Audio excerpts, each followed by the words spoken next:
Hello, everyone, and welcome to the Your Mark on the World show. I'm your host, Devin Thorpe, and our guest today is Chiara Tilesi, and she is the founder of We Do It Together, a nonprofit movie production company focused on creating roles for women. Chiara, welcome to the show. We're thrilled to have you.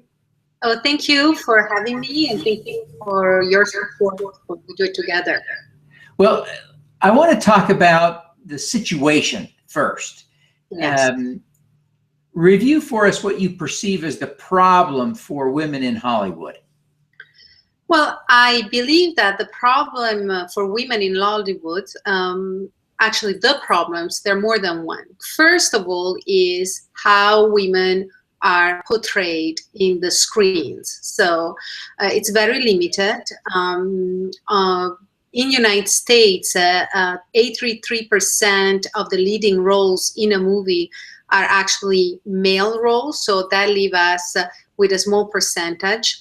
And that percentage is actually only, the main role is between 20 to 30 years old, the sexy girlfriend, wife, and so we want to show more stories and more characters, of women around the world.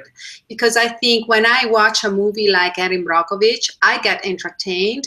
I think the male audience get entertained. But at the same time, when I watch that movie, I get inspired. And then I say, if she did it, I can do it too. I mean, I believe that the strength of a culture, of a society, lies in its diversity. So we have to portray different roles, not just a one stereotype role. So I think that's the main problem that we face. So we, as We Do It Together, want to produce more movies with more roles about women, but for everyone. And so that will have a big impact in culture, because as you know, culture is made by a repetition of a concept or a repetition of an image. So more image that we create with different roles, and more culture we create. And the other problem that we have in Hollywood is just simply that women are not as hired as much as men, as filmmakers. So if 90% of the directors are male and screenwriters are male, then of course the tendency would be to write stories about, male characters. For example, for me, it would be hard to write a story about men, right? So I would be more attracted to write a story about a woman. And that's the reason why most of our movies have, they tell stories of doctors, of lawyers, of heroes, and they're all from the male perspective. So we want the other perspective as well, because I think when you have a balance, I think that's the best, the best movies that you can create is by creating diversity and creating a balance. Boy, that makes perfect sense and seems to be so true. It's interesting that from my perspective, I don't perceive the inequity because I don't count films. I can remember watching Erin Brockovich. And so it proves to me on the one hand that women are wonderful, capable, and there are lots of films that feature women in prominent roles. But it's interesting when you look at your statistics, you see how biased a person like me is without really appreciating it. That if 80% of films are about men as protagonists and women are playing only supporting roles, then my perception of the world is warped by that, because clearly women play equal roles in so many ways in lifestyle. So it really is informative to begin to appreciate how we have to measure these things and not just kind of go from our loose sense of things. So tell me about We Do It Together. What is We Do It Together?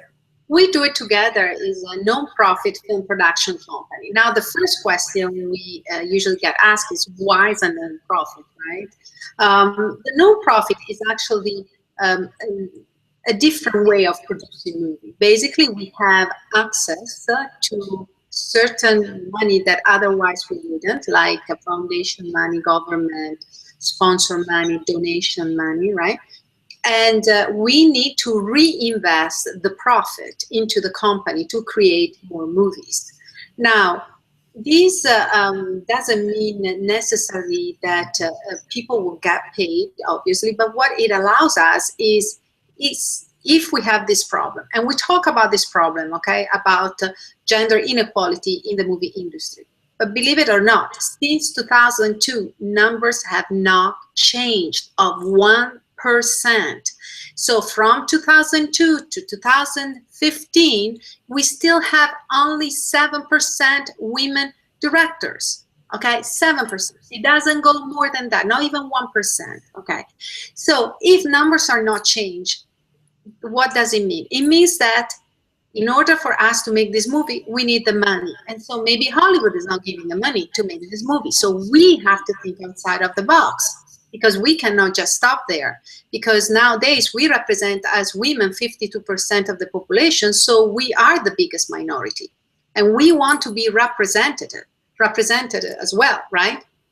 So the title, We Do It Together, means that do it. So we want to produce more movies. How? Our plan is through the no profit channel, and then we have a regular distribution system. Number two is the together part, which, Devin, let me tell you, is probably as important as the no profit part, because it takes a village to raise a baby. Well, let me tell you, it takes more than a village to produce a movie about a woman for everyone, right? So it is the village in Hollywood and outside of Hollywood that will make this system work. And that's the reason why we have the great support from wonderful actors and actresses, from producers. You know, we are in the board of directors and advisory board. We are right now 46 of us from all around the world. So as you know, we have from Julia Binoche, Jessica Chanson, Queen Latifah, and many more producers, casting director, not to mention the board of directors, which is the pillars of this movement, which I like to call it a movement through movies. It's made of 8 people.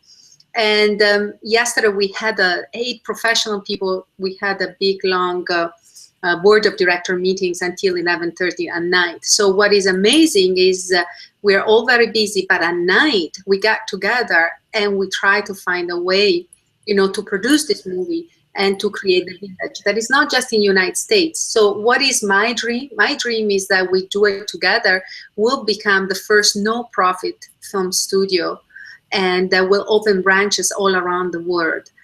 In a way, the concept behind this is culture cannot have conflict of interest.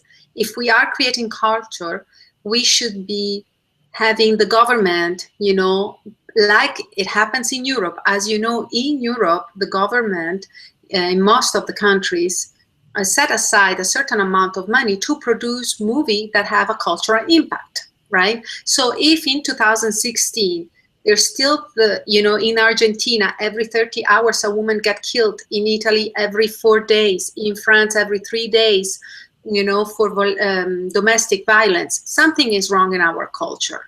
If women in 2016 cannot drive in Saudi Arabia, something is wrong with our culture, okay? So we, as filmmakers in the media, we have a responsibility to show that this is not about women, you know, rights. This is about human rights. So, and in order to do this, in Europe, government gives you money. In the United States, doesn't. So it's kind of like the people will become almost the government, create the soft money to create that content, to make the difference and shift the paradigm. Because yes, we can shift the paradigm. Yeah, it's interesting, isn't it? The potential here for making change is pretty dramatic because of the influence of cinema itself. If we change cinema, we change the world, don't we? Absolutely. As a matter of fact, there's been a study done that nowadays, how do we learn? We learn through screens, okay? Phone screen, TV screen, any type of screen, constantly. Our children through images. An image is worth 1,000 words, and we all know that. So what we put in those screens, we think is just entertaining. Yes, it is entertaining, but behind it, there is something that is more than entertaining. We are creating a culture. We are creating paradigms. And so, we need to feed those screens of beautiful story, of empowering story. And let's stop talking about terror constantly, because the more we feed fear, the more we create a fear-based society. The more we feed empowerment, the more we create an empowerment, so a society based upon empowerment.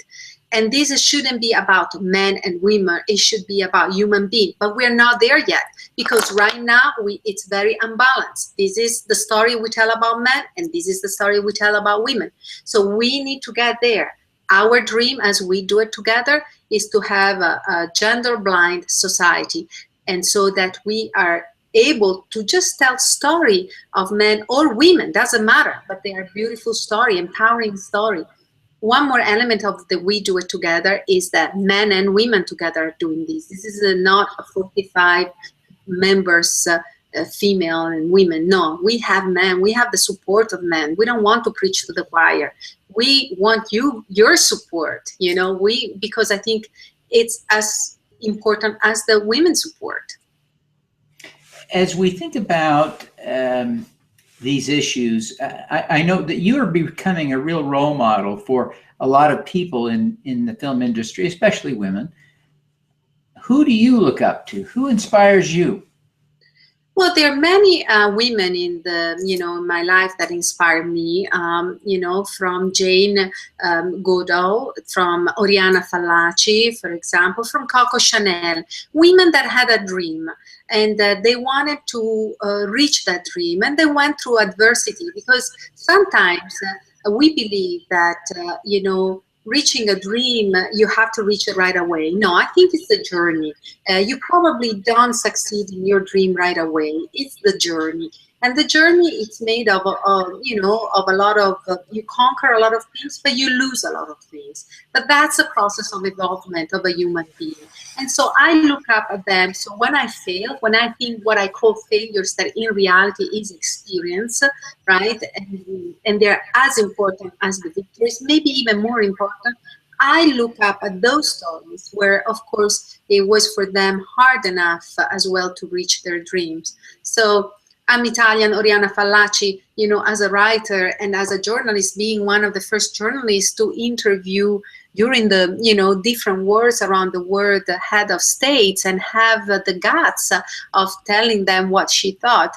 And coming her from Florence like myself, of course, she's been a great example. But as I told you, even Coco Chanel has been a great example, changing the fashion, and going through all the battles.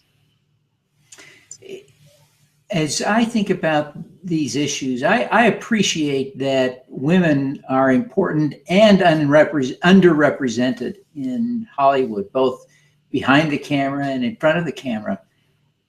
But I'm curious, Chiara, why you felt personally responsible for solving that problem. So many of us see it, but you stepped in to really do something in a big way about it.